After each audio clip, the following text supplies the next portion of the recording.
Эфирда яңалыклары вакыты, студияда Лейсан Галиева. Бүгінгі күннің төп яңалыкларына күшәбез.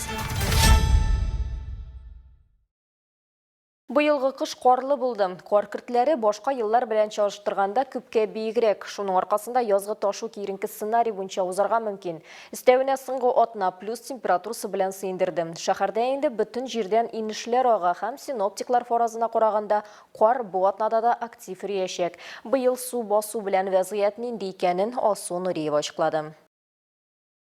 Монда һәрбер кешенең почти через дом дисәң дә була инде нивалары бар, чөнки монда юллар начар.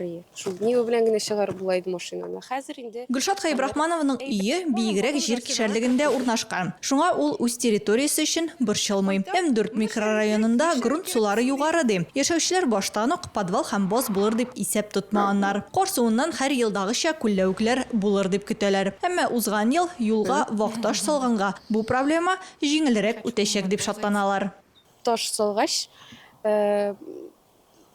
хәлебез яхшырды дисәң дә була, чөнки балалар чиста җирдән баралар инде хәзер. Аяклары пычранмый, аяк киемнәре пычранмый, шул машиналар пычранмый, батмый. Да бит инде күп тапкыр булган шундый хәл, баталар, машиналар торалар. Әлеге вакытта без Долазия елгасы янында күпер астында биредә җаваплы хезмәткәрләр суның дәрәҗәсен билгели торган шкаланы күрә аласыз. Бүгенге көндә су нибары 25 сантиметрга күтәрелгән булса, аның башка елларда никадәр өскә күтәрелгән булган икәнен дә күреп була.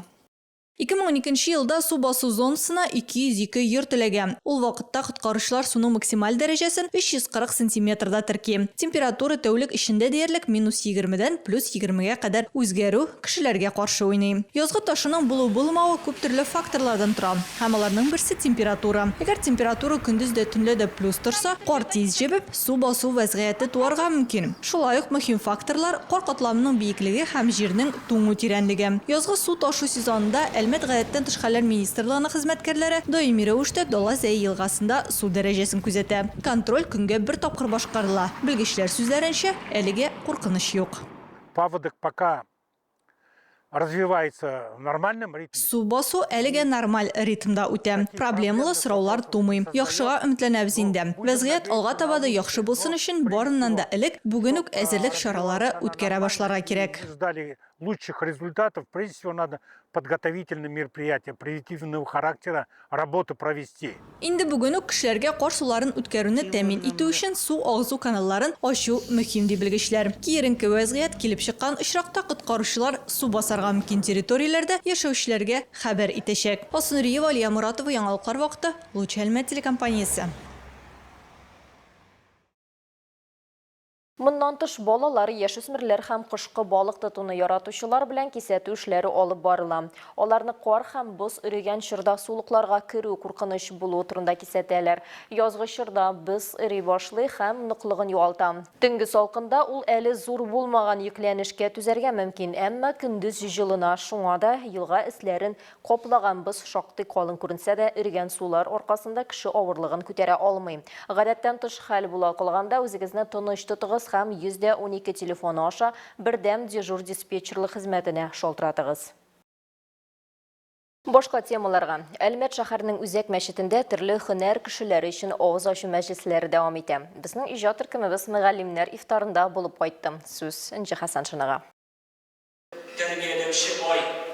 Әлмәт районы мөхтәсибәте Ансар Хария фонды белән берлектә мәктәпләр, һөнәри урта һәм югары уку йортлары, мәдрәсә һәм мәчетләрдәге дини курслар мөгаллимнәре өчен ифтар мәҗлесен оештырды. Әлмәт шәһәренең Үзәк мәчетенең икенче имамы Фәннур хәзрәт Кәримов кунакларга чакыруны кабул итеп килүләре өчен рәхмәтләрен җиткерде һәм Рамазан аеның ислам динендә әһәмиятенә тукталды. Хария ифтар ашында кунаклар мул табыннар артында сыйландылар. Бер-берсе белән танышып, аралаштылар, тәҗрибә уртаклаштылар. Рәхәтләнеп бергә сөйләшәбез, киләбез. Аннан соң бер-беребез белән дин буенча белгән мәгълүматларны яңартабыз. Бер-беребездән киңәшләр сорыйбыз. Чөнки күптәннән инде намазда булган кешеләребез бар. Шуңа күрә алар белән аралашу рәхәт, җан тынычлыгы алабыз. Күңелләребез тынычланып, нурланып, рәхәтләнеп кайтып китәбез. Һәм менә бу быелгы ифтарны да шул кадәр күңел сөенеп көтте инде. Рамазан ayında Үзәк мәчеттә хәрия ифтарлары дәвам итәчәк. Энҗи Хәсәншина, Алия Муратова, яңалыклар вакыты, Луч Әлмәт телекомпаниясе.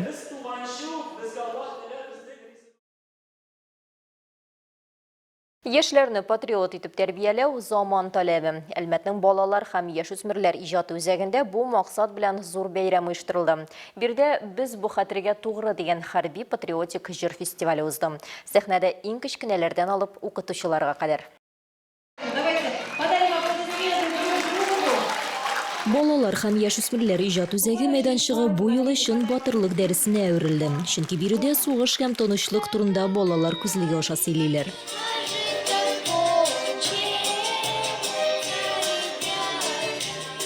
Районда бүген иске яңа традиция яңара. Узган гасырда ук башланган җыр бәйгеләрен тургызырга булганнар. Быел сәхнәгә 14 мәктәптән 120дән артык катнашучы чыкты. Орада беренче сыйныфтан алып, киләчәк чыгарылыш сыйныф укучылары һәм аларның остазлары да бар.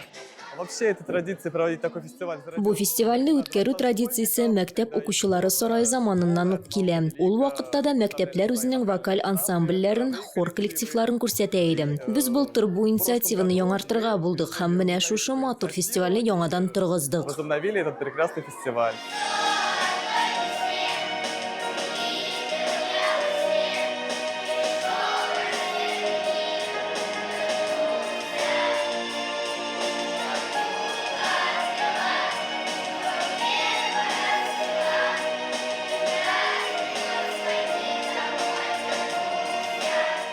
Татарстанда хәрби батырлык һәм хезмәт фидакарлыгы елында репертуар сайлау буенча аеруча җаваплы булды. Мәсәлән, Адымнар гимназиясенең җиңү хоры солистлары яшь булуларына карамастан башкарган җырларның тирән мәгънәсенә төшенгәннәр.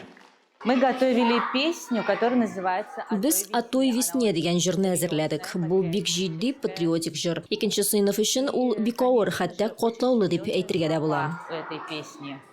Поэтому для второго класса эта песня, конечно, она очень сложная, даже в какой-то степени. Мероприятие, я думаю, будет служить настоящим уроком на будущее для наших молодежи, для будущих защитников Отечества. Оештыручылар бу җырлар балалар күңелендә яшәгәндә заманнар бәйләнеше өзелмәс дип ышана. Бөгелмәнең Ярослав Гашик исемендәге музейында хатын-кызларга багышлана дип исемләнгән чара булып узды. Әлеге вакыйга кысаларында пластилин рәсем сәнгате күргәзмәсе оештырылды. Анда килүчеләр җирле рәссамнарның матур һәм оригиналь эшләреннән ләззәт ала алды. Балалар сәнгать мәктәбе укучыларының пластилин рәсеме күргәзмәсе Бөгелмәлеләр игътибарын шунда ук җәлеп итте. Декоратив гамәли сәнгатьнең бу төре сынлы сәнгатьнең ике төрен, рәсем сәнгатен һәм скульптураны бергә берләштерә. Ул әлегә әз таралган, ләкин шуңа карамастан бик популяр. 2 года. Мне нравится. Әлеге мәктәптә икенче елын укыйм. Миңа акварель, гуашь, пластилин эше. Без пластилиннан картиналар ясадык һәм кирәкле төсләрне сайлап алып, бармаклар ярдәмендә рәсем төшердек. Күп көч таләп итә бу эш.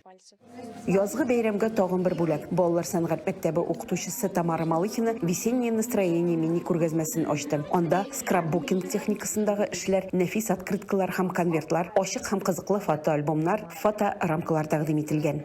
Проходит открытие выставки.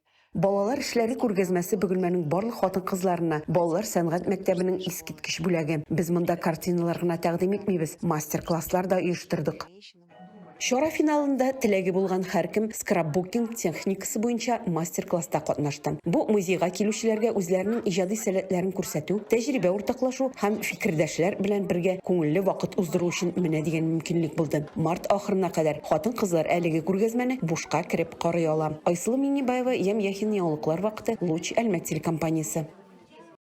Ознакай чаңгы базасында чаңгы сезонын ябуга багышланган ярышлар узды. Анда спортның бу төрен үз иткән райондашлар, мәктәп укучылары, оешма, предприятие җитәкчеләре катнашты. Чаңгы бәйрәменә һава торышы да рәхәт булды. Температура плюс булуга карамастан, спортчылар чаңгы юлыннан канәгать калды. Спорт чарасы хакында тулырак мәгълүмат Эльмира Шәрифуллинада.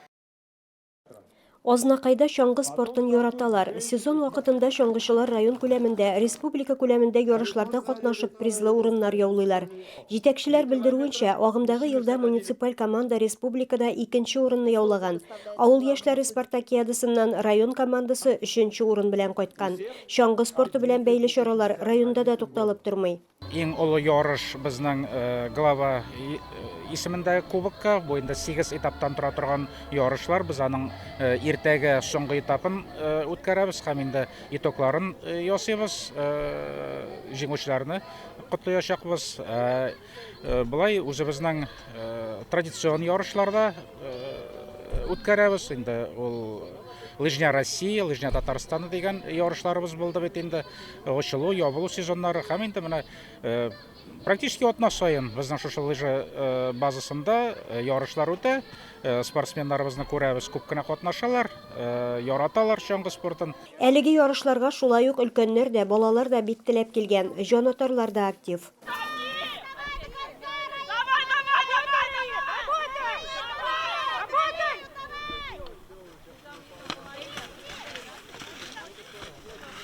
Бүгенге ярышларда барысы 100дән артык кеше катнаша.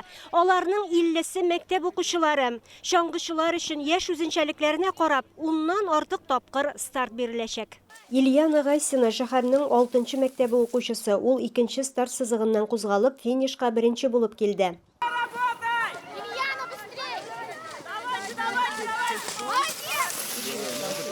Спортның бу төре буенча уңышларым да күп дип уртаклашты шаңгычы. У меня уже много грамот, медалей. Грамоталар, медальләр, кубогым да бар. Бүген бар да әйбәт. Бераз аяклар калтырап алды инде. Әз генә салкынча булды. Һава торышы искиткеч, шаңгы шәп шуа. 1 километр араны җиңел үтеп, 1нче килдем. Первое место. Рәзилә Шәрипованың старты 9нчы йөгерештә. Шаңгы белән кечкенәдән шөгыльләнә. Районда гына түгел, республика күләм ярышларда яхшы нәтиҗәләр күрсәтә. Кичә кайттым Сабадан. Кайттык инде без. Эстафетадан 2нче урын, булай классикадан 3нче урын, коньковый 5 километрдан 3нче урын. Но анда возраст юк инде, анда 18 яшьлектәр белән бергә йөгердем инде. 3нче урын алай. Бүген 2 километр арага йөгерәм, җиңел булачак диде шаңгычы. Ярышлар кызыклы һәм киеренке узды. Соңыннан җиңүчеләргә медаль, дипломнар һәм истәлек бүләкләр тапшырылды. Илмира Шәрифуллина, Алмаз Иксанов, яңалыклар вакыты, Луч Әлмәт телекомпаниясе. Бүгінге шулар иде. Мин Лейсан Галиева һәм монтаж операторы Динара Гайнетдинова сезнең белән сау булашабыз. Исән сау булыгыз.